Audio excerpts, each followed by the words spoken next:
नमस्कार, स्वागत है आप सभी का स्वास्थ्य चेतना में। मैं हूं नंदिनी और मेरे साथ हैं भारत सरकार आयुष मंत्रालय के board member doctor Ravindra Porpal. Doctor साहब, बहुत बहुत स्वागत है आपका। दर्शकों, पसंदीदा कार्यक्रम है आपका स्वास्थ्य चेतना, क्योंकि इसमें हर बार हम करते हैं आपकी कुछ परेशानियों पर चर्चा और उसका निदान भी आपको बताते हैं। दर्शकों, कहते हैं कि बोल देने से बात बन जाती है, यानी कि कोई भी परेशानी आपकी है उसको आप कह के तो देखिए, अपनी बात करिए तो सही। क्या मालूम परेशानी का हल मिल जाए। जैसे कि आप फोन उठाते हैं और हमसे बातचीत करते हैं, अपने सवाल साझा करते हैं और हम आपको उसका उपाय बता देते हैं। लेकिन तब क्या हो जब आप अपनी बात को ठीक से कह ना पाएं? तब क्या हो जब आप बोलते बोलते बीच में अटक जाएं, जिसे अक्सर हम हकलाना कहते हैं। जी हाँ, विषय आप हमारा आज का समझ ही चुके होंगे और आज हम डॉक्टर साहब से समझेंगे कि आखिर क्या कुछ है हकलाना, कब ये नॉर्मल है, किस स्टेज पे जाकर के ऐप नॉर्मल हो जाता है, आखिर इसके उपाय क्या हैं, कैसे इस समस्या से हम निजात पाएं। इन तमाम बातों पर बिंदुवार तरीके से, सिलसिलेवार तरीके से हम डॉक्टर साहब से चर्चा करेंगे, बातचीत करेंगे। तो डॉक्टर साहब, दर्शकों को मैंने बता दिया है और अब मैं आपसे जानना चाहूंगी, आखिर हकलाना होता क्या है, इसके कारण क्या है? नंदिनी जी, हकलाना सामान्य रूप से जब व्यक्ति अपने अंदर के विचारों को जी। शब्दों में व्यक्त करने में रुकावट महसूस करे या शब्द के उच्चारण में उसे बहुत जोर लगाना पड़े, जी। ये अनैच्छिक रुकावट ही हकलाना कहलाती है। अनैच्छिक रुकावट। जी। इसमें व्यक्ति की अपनी स्वयं की प्रयास के बावजूद, जी। कोशिश के बावजूद वह शब्दों को व्यक्त नहीं कर पाता है और उसे अतिरिक्त रूप से जोर लगाना पड़ता है। जी। तो इसे हकलाना कहेंगे। आखिर वजह क्या बनती है? क्या इसका कुछ साइकोलॉजिकल कारण है या फिर कुछ फिजिकली भी किसी तरीके की प्रॉब्लम है जो इस रूप में बाहर सामने आती है? कारण क्या है हकलाने के? नंदिनी जी, हकलाने के बहुत से कारण हैं। इन कारणों में सबसे प्रमुख कारण है हमारी जीभ का मोटा होना, जी। तालू का छोटा और मोटा होना। कभी कभी जीभ पीछे की तरफ ज़्यादा चिपकी होती है, जिससे कुछ विशिष्ट शब्दों का, कुछ विशिष्ट अक्षरों का व्यक्ति उच्चारण सही रूप में नहीं कर पाता है। जी। दूसरा बड़ा कारण है न्यूरोमस्कुलर डिसऑर्डर। यह मस्तिष्क के बाएं हिस्से के तंत्र में कोई खराबी, सेरिब्रल पॉल्सी और दूसरी आनुवंशिक बीमारियां भी हकलाने का एक बड़ा कारण होते हैं। हमारा कॉन्फिडेंस जब कम हो जाता है तो हकलाना शुरू हो जाता है। जी। कभी कभी कोई व्यक्ति कुछ विशिष्ट अक्षरों और शब्दों के प्रति अति संवेदनशील होता है। ये अति संवेदनशील होने के कारण जब उन अक्षरों और उन शब्दों का बोलचाल में प्रयोग करते हैं तो वो सही ढंग से उच्चारण नहीं कर पाते हैं। जी। कभी कभी क्या होता है कि कोई व्यक्ति जब अपनी अपेक्षा से ज़्यादा पद, प्रतिष्ठा, धन, ऐश्वर्य को प्राप्त कर लेता है तो वह उन वातावरण में सामान्य व्यक्ति की तरह अपने को एडजस्ट नहीं कर पाता है और बोलते समय हकलाना शुरू हो जाता है। कॉन्फिडेंस लेवल का कम होना, अत्यधिक शर्मीला होना और सबसे बड़ी बात कि व्यक्ति का मानसिक स्तर पर एकाग्र ना होना। जी। हम कुछ बोलना चाहते हैं, दिमाग दूसरी जगह चलायमान है। ऐसी स्थिति में भी सही शब्दों का उच्चारण नहीं हो पाता है और व्यक्ति हकलाने लग जाता है। जी। देखिए, बहुत से ऐसे काम होते हैं जब हम करना चाहते हैं लेकिन कर नहीं पाते हैं, लेकिन जब कुछ बोलना चाह रहे होते हैं लेकिन पूरे एफर्ट लगाकर उसके बावजूद गलती हो रही है, कॉन्फिडेंस की कमी है और कोशिश करते हैं कि कॉन्फिडेंट रहें और बोल पाएं अपनी बात को, उसके बावजूद इस तरीके की कमी देखी जाती है, स्पीच में कमी देखी जाती है। इसे किस कैटेगरी में रखिए? पूछना ये चाह रही हूँ कि सामान्य तौर पर हकलाना बातचीत के दौरान मानसिक स्थितियों के अलग अलग पर और एक हकला होना ही जिसके लिए कहा जाता है कि इनको दिक्कत है, ये इसको कैसे हम डिवाइड करेंगे? इससे कब गंभीर होती है? दो तरीके के लोग हकलाने से पीड़ित होते हैं। एक जिनमें कोई मैकेनिकल डिसऑर्डर होता है, जैसे जीभ का मोटा होना, तालू का छोटा और मोटा होना, ये मैकेनिकल डिसऑर्डर है। हाँ, जी। या कोई सेरिब्रल पाल्सी या न्यूरोमस्कुलर डिसऑर्डर्स का होना, कोई नाक में गड़बड़ी का होना, इसके कारण व्यक्ति सामान्य रूप से जब भी बातचीत करता है तो अनेक शब्द में हकलाहट का सामना करना पड़ता है। अनेक शब्द और अक्षर को वो सही रूप में नहीं बोल पाता है। लेकिन दूसरी स्थिति ये होती है कि पूरा सेंटेंस तो बोल लेते हैं, जी। एक या दो शब्दों के लिए उसे बहुत जोर लगाना पड़ता है, उसे प्रयास करना पड़ता है, अटकता है। इस अनैच्छिक रूप से अटकने की प्रक्रिया ये सामान्यतः मानसिक स्तर पर होती है। जी। तो ये दोनों चीज़ों में फ़र्क है।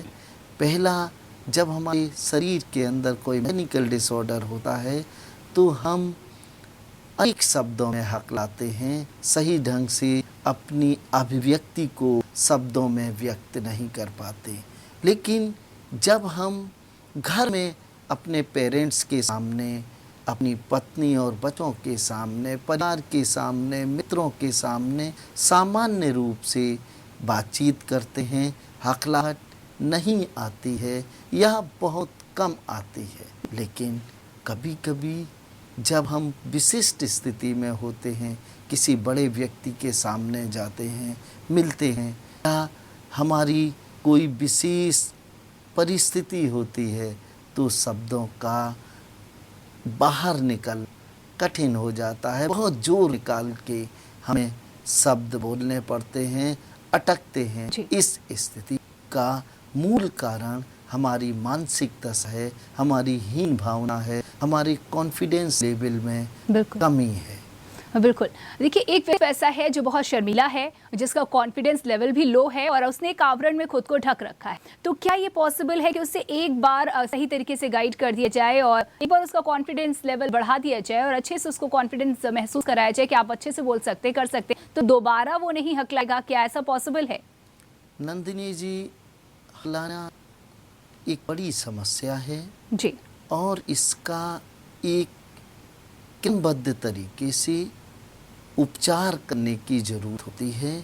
इसको एक बड़ी समस्या के रूप में अगर हम लें तो इसे छोटी समस्या के रूप में इसका उपचार सहजता से हो सकता है। जी जी। लेकिन जब हम इस समस्या को छोटा मानते हैं, इग्नोर करते हैं, इस समस्या को समझते ही नहीं हैं, तो बहुत बार ये समस्या धीरे धीरे बढ़ जाती है।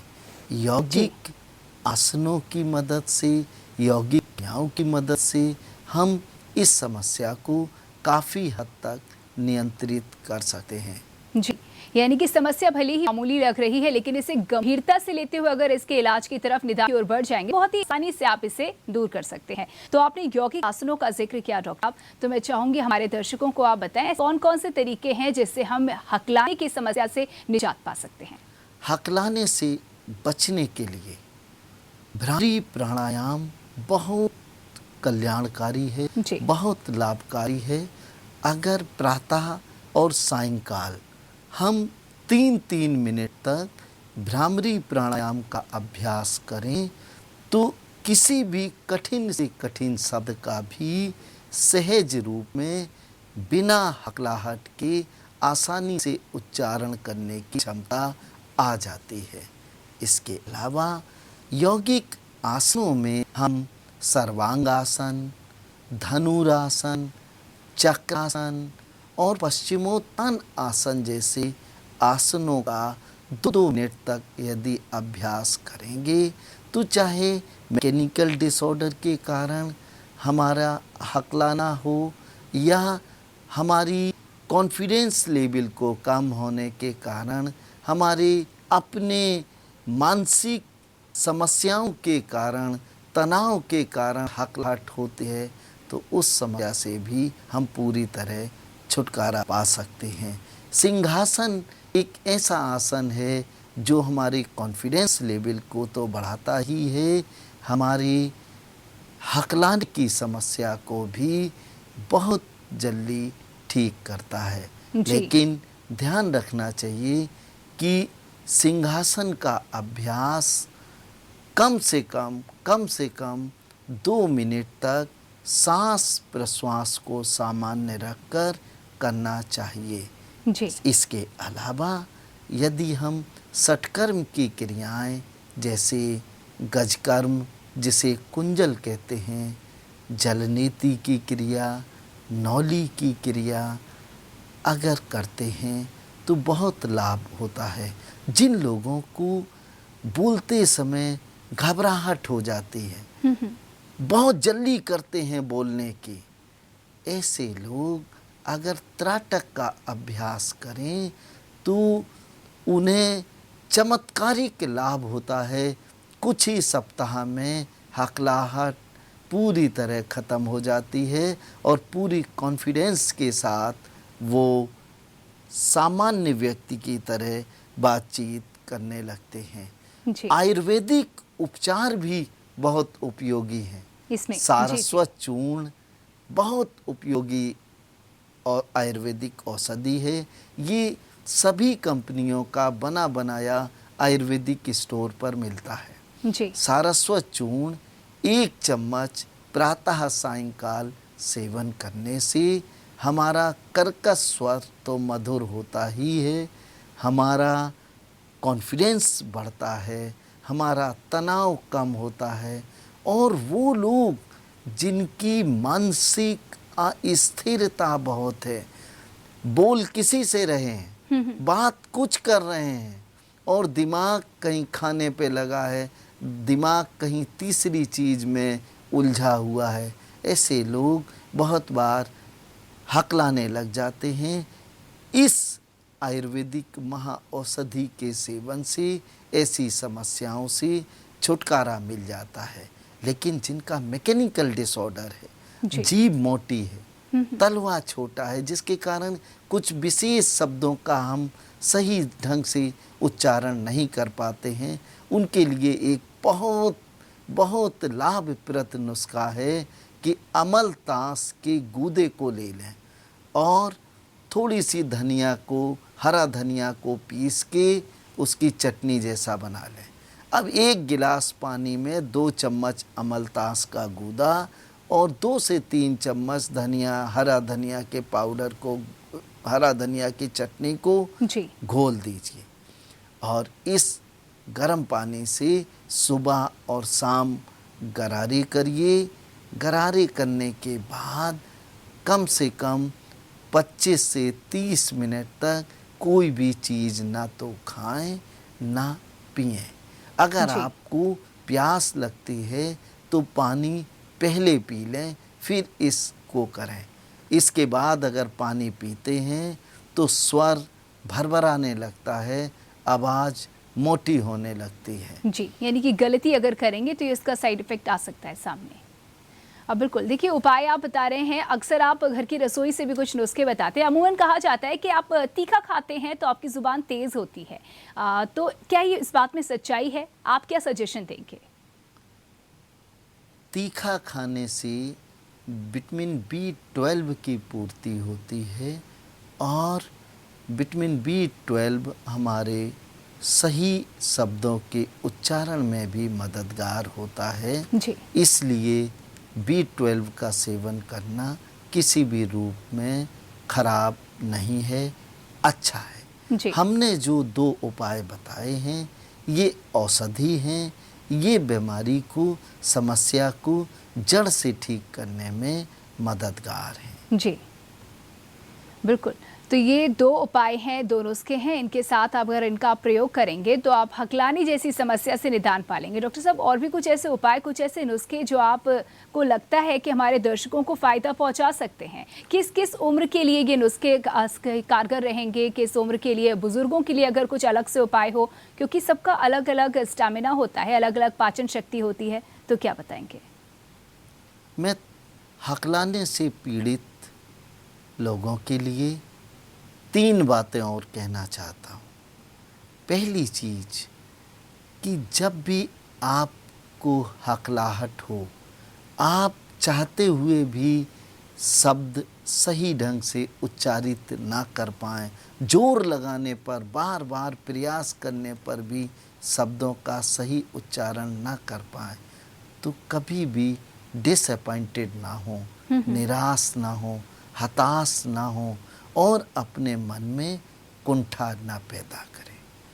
आप सिचुएशन को अपने बुद्धि और विवेक के साथ अच्छे से अच्छे ढंग से हैंडल करने की कोशिश करें और घर आकर आत्मचिंतन करें, विशेषकर उन शब्दों के बारे में जो शब्द हकलाहट के कारण बने थे, जी। उन शब्दों का घर पर बार बार उच्चारण करके अभ्यास करें। दूसरा, परिवार के जो सदस्य हैं उन्हें भी सहयोग करना चाहिए। उनका सहयोग हकलाने की समस्या से निदान पाने में बहुत बहुत महत्वपूर्ण होता है।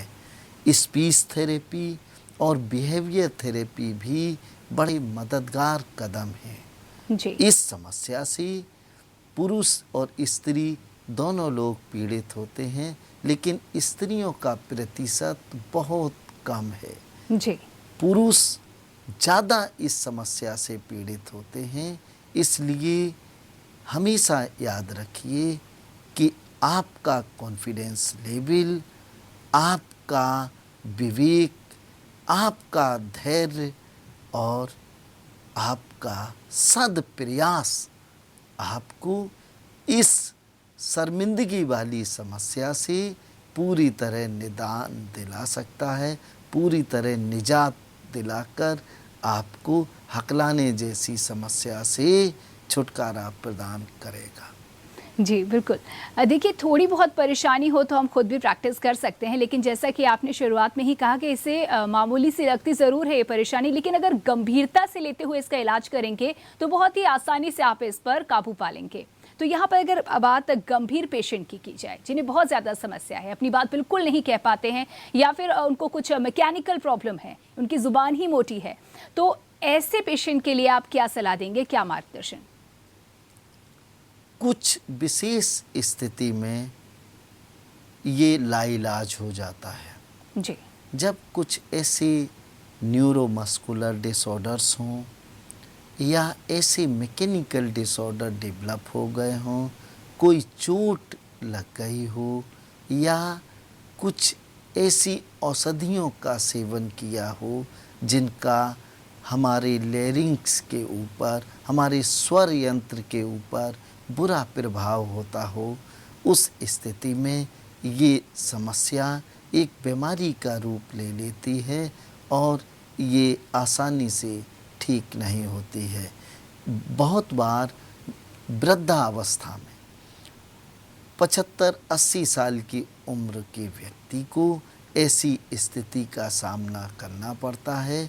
ऐसे लोगों को भी मैं ये सलाह दूंगा, आप धैर्य के साथ धीरे धीरे बोलें, कॉन्फिडेंस के साथ बोलें, जल्दबाजी बिल्कुल ना करें। जी। क्रोध, तनाव, घृणा, मन के अंदर कलीर की भावना ऐसे बिंदु हैं जो आपको हकलाने की समस्या को बढ़ा सकते हैं। जी। साथ ही साथ ज़्यादा उत्साह, ज़्यादा प्रसन्नता, ज़्यादा सडन मिल जाना भी हकलाने का कारण बन जाता है।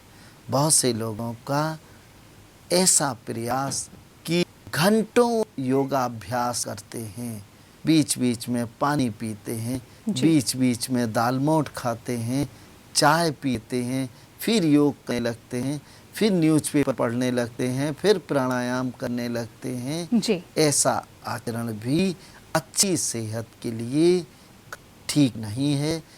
विशेषकर हकलाहट के रोगी के लिए, हकलाहट से पीड़ित व्यक्ति के लिए ऐसा आचरण किसी भी रूप में खराब है। इससे बचना चाहिए, इससे दूरी बनाए रखना चाहिए।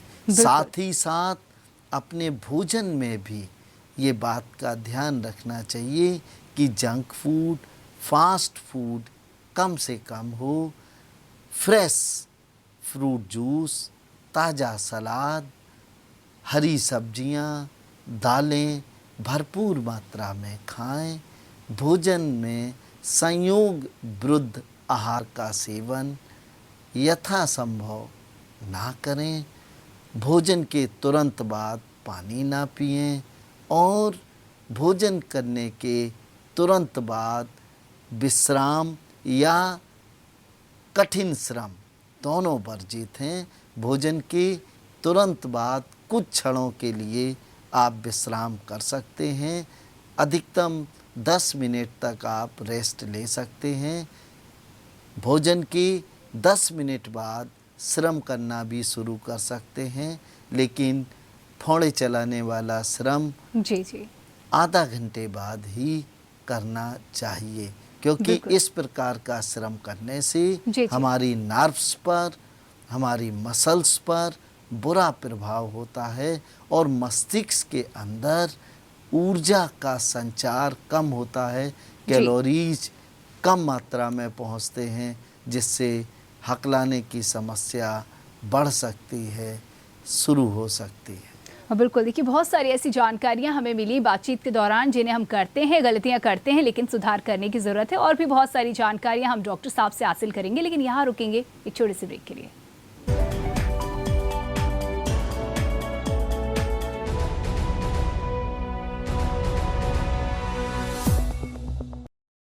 सुपर स्पेशलिटी हॉस्पिटल दक्षिण कानपुर का एकमात्र super speciality hospital CGHS, QCI और NABH द्वारा प्रमाणित। दक्षिण कानपुर में सभी तरह के विशेषज्ञों से सुसज्जित एकमात्र super speciality OPD, round the clock critical care expert द्वारा कवरेज एवं अत्याधुनिक मशीनों से लैस ICU। कानपुर के एकमात्र विश्व स्तरीय super speciality fully SS modular OT, सभी प्रकार के कैंसर का विश्व स्तरीय इलाज। MK बंधानी ही सभी गृहिणियों की पसंद, खाने की शान और खाने की जान, MK बंधानी ही।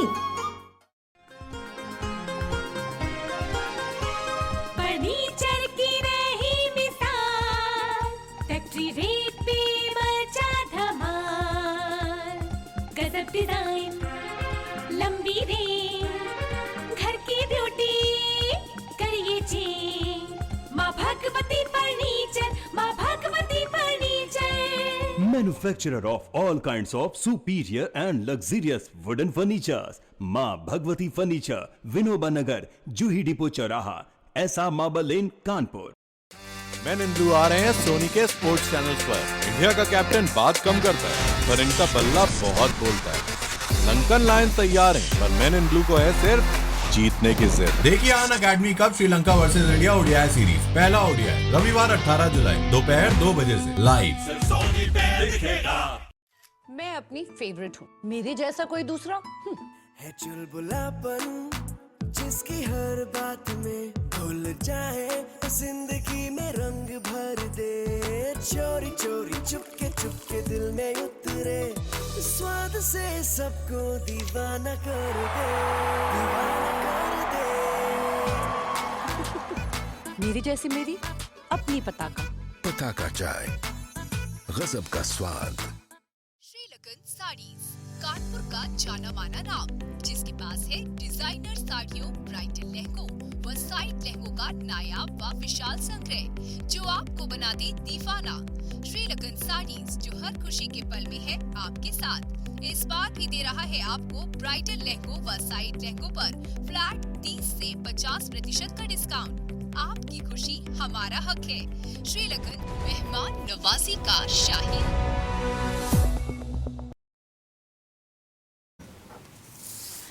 ब्रेक के बाद आप सभी का एक बार फिर स्वागत है स्वास्थ्य चेतना में। डॉक्टर साहब से हम समझ रहे हैं कि आखिर जो हम बोलते हैं और उसमें अटक जाते हैं, लटक जाते हैं, हकला जाते हैं, तो ये आखिर क्यों होता है और कितनी गंभीरता से इसे लेने की ज़रूरत है। देखिए डॉक्टर साहब, आपने तमाम ऐसी जानकारियां दी, यौगिक क्रियाओं का जिक्र किया, खाने पीने में बताया, मिर्ची का क्या भूमिका है, क्यों कहा जाता है कि मिर्ची खाने से जुबान तेज़ होती है, हम साफ बोल पाते हैं। हर चीज़ को समझते हुए अब मैं चाहूँगी कि आप हमारे दर्शकों को कुछ बताएं कि क्या कुछ किस तरीके से खाने पीने के मामले में अपनी दिनचर्या में सुधार करके हकलाने की परेशानी पर वो नियंत्रण पा सकते हैं। नंदिनी जी,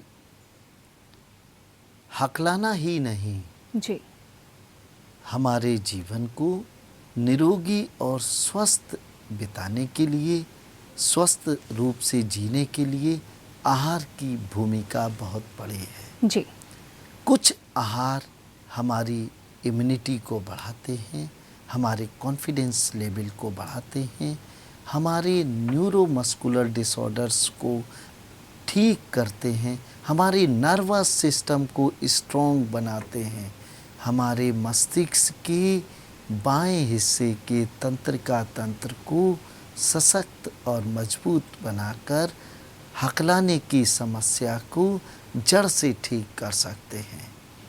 इसके लिए सबसे महत्वपूर्ण आहार है नंदिनी जी टमाटर। टमाटर, जी जी, टमाटर का सूप लहसुन और अदरक डाल के अगर प्रातः और सायंकाल एक एक कप पिया जाए तो लैरिंक्स के ऊपर बहुत अच्छा प्रभाव पड़ता है। जिन लोगों को हकलाने की समस्या विशेष स्थिति में होती है, जी, विशेष स्थिति से हमारा तात्पर्य है कि घर परिवार में ठीक है, लेकिन कहीं भाषण करने के लिए गए तो बुरी तरह अटकने लगते हैं, शब्द नहीं निकल पाते और हीन भावना का शिकार हो जाते हैं। जी, ऐसे लोगों के लिए अगर लाइकोपिन भरपूर मात्रा में जाता है, ये हमारी इम्यूनिटी को बढ़ाता है, हमारी मसल्स के साथ साथ हमारी नर्व्स को भी शक्ति देता है, ताकत देता है। और जब हमारी नर्व्स मजबूत होती हैं, जब हमारी मेंटल एनर्जी बढ़ती है, बूस्टअप होती है, तो हकलाने जैसी समस्या स्वतः स्वाभाविक रूप से पूरी तरह ठीक हो जाती है। जी, लाइकोपिन के साथ हमने, टमाटर के साथ हमने लहसुन और अदरक को भी बताया है। जब आप इसका सूप बनाएं तो 3-4 लहसुन की कलियां और लगभग 2 ग्राम अदरक को अच्छी तरह कूट के उसमें मिला दें। विशेष रूप से देसी अदरक अगर हो तो बहुत हितकारी है। जी, इसके अलावा भोजन में हम तला हुआ प्याज और लहसुन का इस्तेमाल अगर ना करें, स्वाद के कारण तला हुआ प्याज, लहसुन, टमाटर का इस्तेमाल जब हम करते हैं तो इसका बुरा असर फेरिंग्स के ऊपर होता है। कुछ हद तक ये हमारे लैरिंग्स को भी नुकसान पहुंचाता है, हमारे स्वर यंत्र को प्रभावित करता है, जिसके कारण हम सही शब्दों का सही वक्त पर एक बार में उच्चारण नहीं कर पाते और हमें जोर लगाना पड़ता है। और जब हम यही शब्द घर में बोलते हैं, सामान्य रूप से बोलते हैं, नौकर से बोलते हैं, परिवार से बोलते हैं, तो सामान्य रूप से जी, स्पष्ट वक्ता की तरह बोलते चले जाते हैं। लेकिन जब भाषण की नौबत आती है, जब कहीं इंटरव्यू होता है, जब विशेष स्थिति होती है, जब किसी अति विशिष्ट व्यक्ति के साथ साक्षात्कार होता है, मीटिंग होता है, तब हम अटकते। उस स्थिति में ये एक आहार बहुत उपयोगी है। इसके साथ प्याज लहसुन को फ्राइड फॉर्म में खाना बिल्कुल बंद कर देना चाहिए, ताकि आपकी आरोग्यता बढ़े, आपके शब्दों की उच्चारण की क्षमता ज़्यादा से ज़्यादा अच्छी हो, आपका स्वर कोमल हो और आप बेहतर तरीके से अपने आंतरिक व्यूज को शब्दों में ढाल के सुंदर तरीके से उनको व्यक्त कर सकें। यहाँ पर हम 2 और आहार का वर्णन करना चाहते हैं जो बताना चाहते हैं। नींबू और गाजर, ये 2 बहुत महत्वपूर्ण चीज़ें हैं। अगर हम भुना हुआ जीरा, नींबू और थोड़ा सा सेंधा नमक उबलते गर्म पानी में मिलाकर घूंट घूंट करके चाय की तरह पीते हैं तो इससे हमारे स्वर यंत्र की शक्ति बढ़ती है, उसके बोलने की क्षमता बढ़ती है। और मैं ये बताना चाहता हूँ कि मस्तिष्क और स्वर यंत्र के बीच में संबंध स्थापित रखने वाली जो नस नाड़ियाँ होती हैं वो सशक्त होती हैं, वो मजबूत होती हैं, वो ताकतवर बनती हैं। फलस्वरूप जो मस्तिष्क हमें प्रेरणा देता है, हमें निर्देश देता है कि इस शब्द का उच्चारण करना है, हमारा स्वर यंत्र, हमारा लैरिंक्स उसी शब्द का उच्चारण करने लगता है, हमारा वोकल कॉर्ड उसी शब्द का उच्चारण करने लगता है। इसलिए हमें इस छोटे से नुस्खे का एक औषधि के रूप में, एक औषधि समझकर इसका प्रयोग करना चाहिए, क्योंकि वोकल कॉर्ड को, लैरिंक्स को, फेरिंक्स को ताकत के हम अच्छे शब्दों का उच्चारण, कठिन से कठिन शब्दों का भी सहज रूप से उच्चारण कर सकते हैं। बात गाजर की है। गाजर का रस, गाजर के सूप से ज़्यादा हितकारी गाजर का रस होता है। गाजर का रस हमारे इंद्रियों को सशक्त बनाता है, हमारे आँख, कान, जिह्वा, स्किन, मस्तिष्क सबको शक्ति देता है। हमें प्रातःकाल खाली पेट थोड़े से पुदीने की पत्तियों के साथ ताजी गाजर का रस निकालकर 1 गिलास रस घूंट घूंट घूंट घूंट करके पीना चाहिए।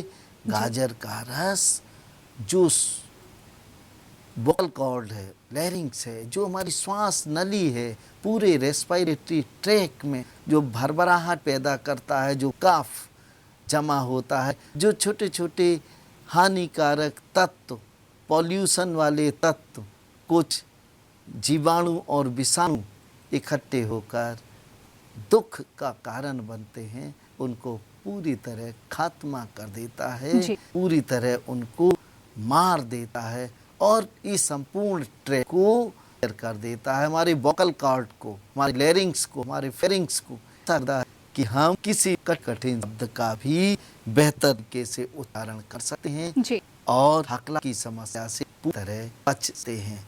एक और उपाय, अगर बिल्कुल एक ऐसा उपाय जो उन लोगों के लिए अच्छा है जो बड़ी उम्र में हकलाना शुरू कर देते हैं। 15-16 उनकी बड़े होने की बात हुई है। 15, 16, 18 साल की उम्र तक कुछ नहीं था। जब वो व्यावसायिक गतिविधियों में गए तो धीरे धीरे हकलाना शुरू हुआ और ये समस्या उनके व्यावसायिक स्तर पर केवल शर्मिंदगी का कारण नहीं बनती है, बहुत बार उनके उपहास का, उनके हंसी का कारण भी बन जाती है। और इसको इतने जल्दी ठीक किया जा सकता है कि कुछ सप्ताह में इसको बिल्कुल जादू की तरह छू मंतर कर सकते हैं, क्योंकि सामान्यतः ये किसी मैकेनिकल डिसऑर्डर के कारण नहीं होता है। सामान्यतः ये जब मस्तिष्क हमारा एक साथ कई चीज़ों को सोचता है, एक साथ कई दिशा में गति करता है। हम मोटरसाइकिल चला रहे हैं रोड पर, हमें ध्यान रखना चाहिए कि आगे हम कैसे बेहतर तरीके से सड़क पर ड्राइव करें ताकि कोई दुर्घटना ना हो। लेकिन ज़्यादातर लोग ड्राइव भी करते जाते हैं, मेंटल एनर्जी का कुछ हिस्सा ड्राइव करने में खर्च हो रहा है और बड़ा हिस्सा मेंटल कैलोरीज का, ऊर्जा का, शक्ति का दूसरी चीज़ को सोचने में, चिंतन में खर्च होता है। धीरे धीरे जब ये स्थिति बनी रहती है तो कुछ वर्षों के बाद ये शब्दों के, विशेषकर ऐसे लोगों को कुछ शब्द कठिन लगते रहते हैं जी। कठिन लगने लगते हैं और वो कठिन शब्दों का उच्चारण सही रूप में नहीं कर पाते। इसे वो सामान्य चीज़ में लेते हैं, सामान्य बात समझते हैं।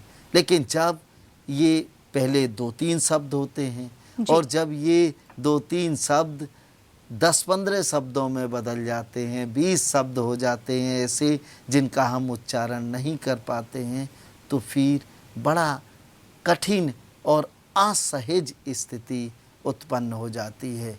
इससे बचने के लिए आप चूनी भूसी वाले दुकानदार के पास चले जाइए और चने के छिलके, चने की भूसी मिलती है जो गाय को खिलाई जाती है, आसानी से मिल जाती है। 5-7 रुपए किलो मिलती है, 10 रुपए किलो मिलती है।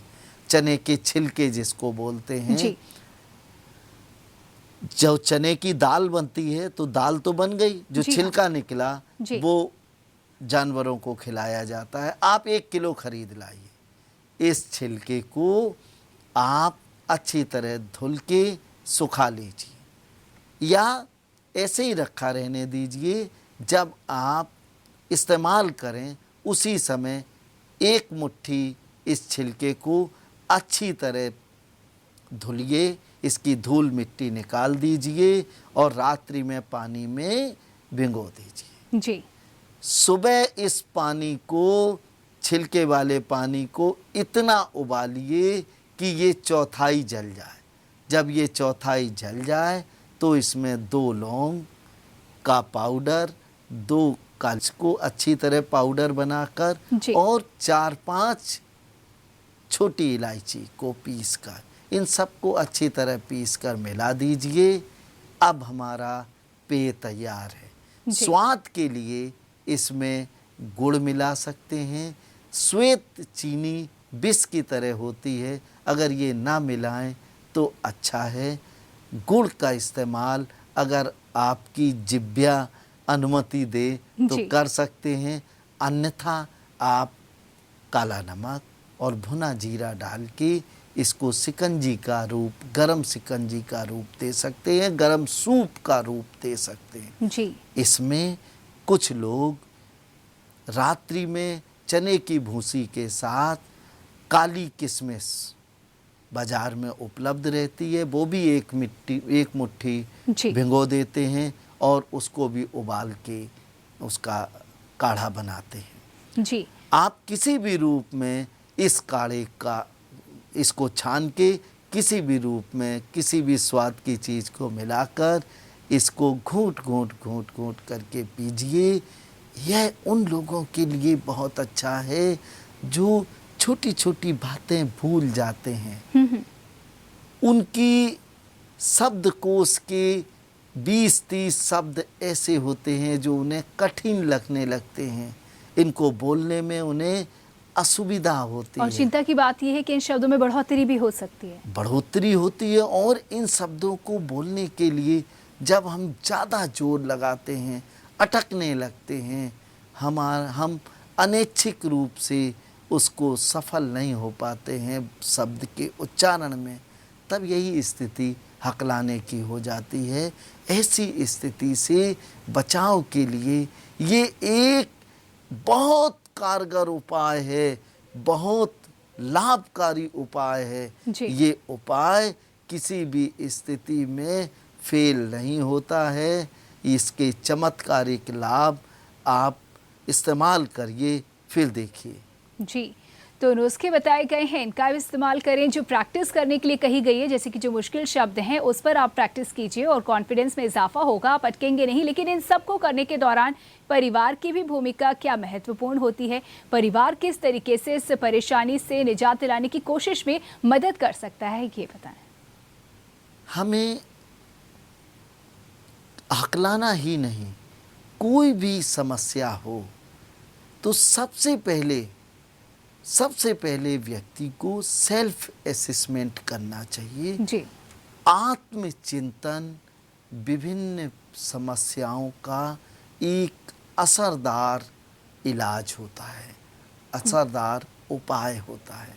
हम आत्मचिंतन करें कि हमारी इस समस्या का क्या कारण है और इस समस्या का क्या निदान है। जी जी। इसके साथ ही परिवार के दूसरे सदस्यों का भी सहयोग आपकी समस्या के निराकरण में, विशेषकर हकलाहट जैसी समस्या के निराकरण में बहुत महत्वपूर्ण है, बहुत लाभकारी है।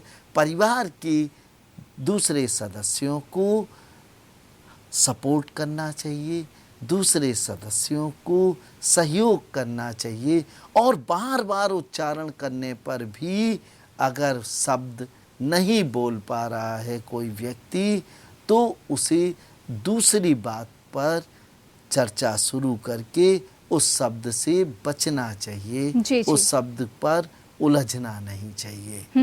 परिवार के दूसरे सदस्य अगर कहीं किसी विशेष मौके पर परिजन ये देखते हैं कि हमारे परिवार के किसी सदस्य का हकलाहट के कारण कैरियर को नुकसान पहुंचा है, उसकी व्यावसायिक गतिविधि को नुकसान पहुंचा है, तो भी उसे हतोत्साहित करने की जगह उसे उत्साहित करना चाहिए और भविष्य में बेहतर परफॉर्मेंस के लिए प्रेरित करना चाहिए। उसके मनोबल को कभी गिराना नहीं चाहिए, उसके मनोबल को हमेशा ऊंचा उठाए रखकर हम आसानी से हकलाने की समस्या को जीत सकते हैं, उससे मुक्त पा सकते हैं और एक अच्छे जीवन को जी सकते हैं। बिल्कुल। तो बहुत बहुत धन्यवाद आपका डॉक्टर साहब इन तमाम जानकारियों के लिए। तो आज के इस विषय पर संपूर्ण जानकारी आपको दी, नुस्खे बताए गए, किस तरीके की प्रैक्टिस करनी है, किस तरीके से हम इस परेशानी से निजात पा सकते हैं। तो इससे आप अपने जीवन में अपनाएं, जो आपके परिचित हैं जिन्हें ये परेशानी है उन तक ये जानकारी पहुंचाएं और उनकी मदद करें। और इसी के साथ ही आज के एपिसोड में इतना ही। दीजिए इजाजत। नमस्कार।